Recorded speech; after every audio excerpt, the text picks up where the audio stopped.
Bertha Palmer Potter, widow of Chicago millionaire Potter Palmer, was one of the first millionaires to winter in Florida. This program began with her story, told in the first-person narrative. Together, forming a land development company called the Sarasota Venice Company. I believe that in the end I owned over 140,000 acres. I was interested in many other projects apart from land development and sales. My very first profits came from my 1,300 acres of citrus groves. After this presentation, we biked to the historic district and saw the former San Marco Hotel, which had been the Kentucky Military Institute's winter home,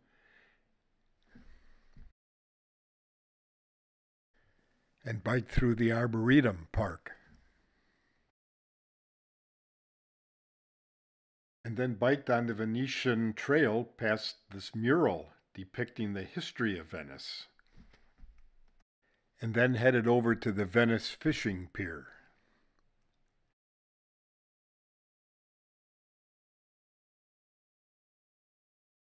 Later had a wonderful dinner.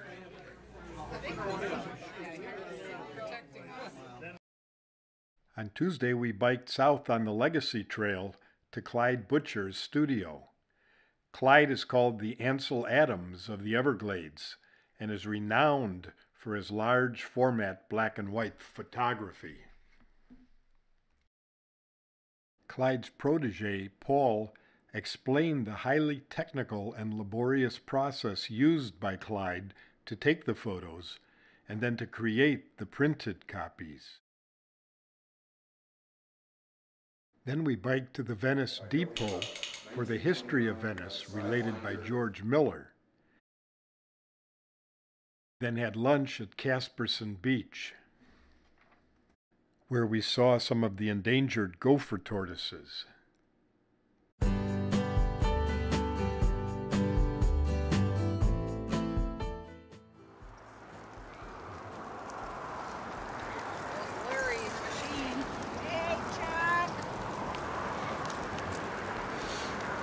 Hi.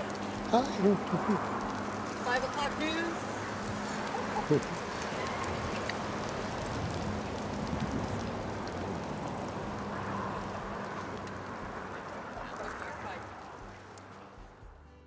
On Wednesday, we biked the Legacy Trail north to historic Spanish Point, which preserves 5,000 years of history on Little Sarasota Bay in Osprey, Florida.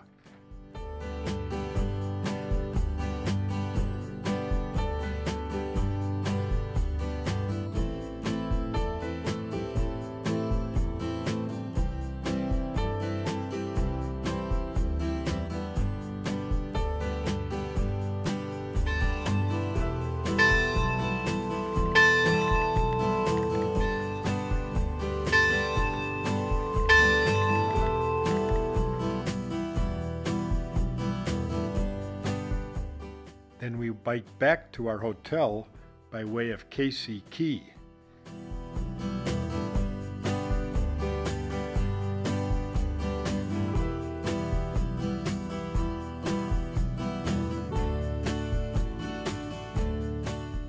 Thursday we bundled up a bit because it was the coldest morning of them all. We took the bus to Myakka River State Park, which was part of Bertha Potter's original land holdings, and we biked to the boat dock.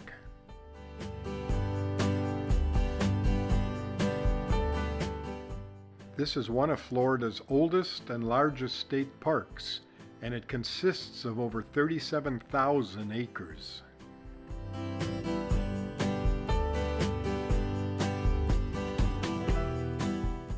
We took the tour on what they call the world's largest airboat for a wildlife cruise on Upper Myakka Lake.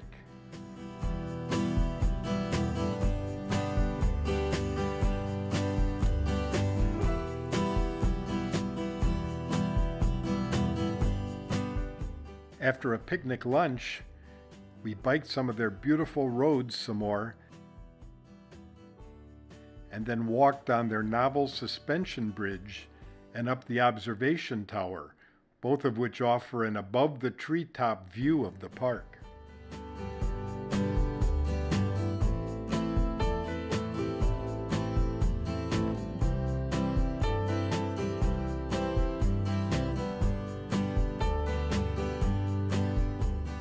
Finally, we ended our day with a visit to the original Royal Lippizzan Stallions home in Myakka City, Florida, to watch one of their winter training sessions.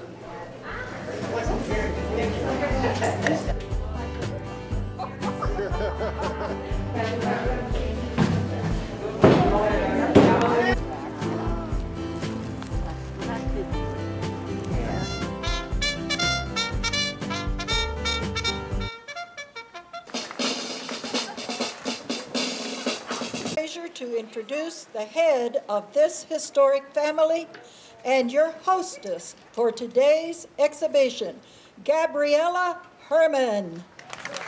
As we gather for this occasion, we're also here to remember a great horseman and a man of history, our family patriarch, Colonel Audemars Herrmann. Honoring his wishes, the family continues with the legacy of showing these beautiful white stallions. 300 years ago, one of my ancestors, Knight Ritter from Chauvel, was gifted a Lippizzan by the Habsburg Emperor Ferdinand II to lead his armies into battle. In 1962, the Herrmann family brought their Lippizzaners to the United States.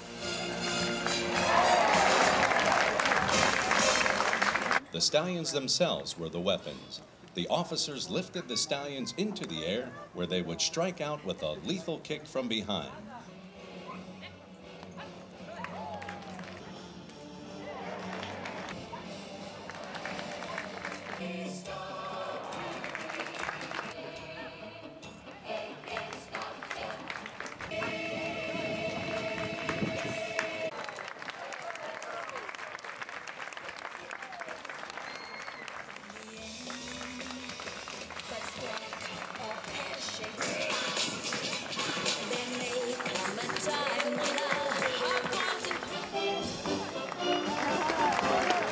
Come on, Argentos, there you go.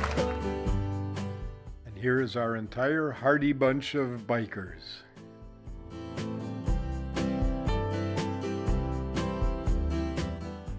And our leaders, Mary and Larry.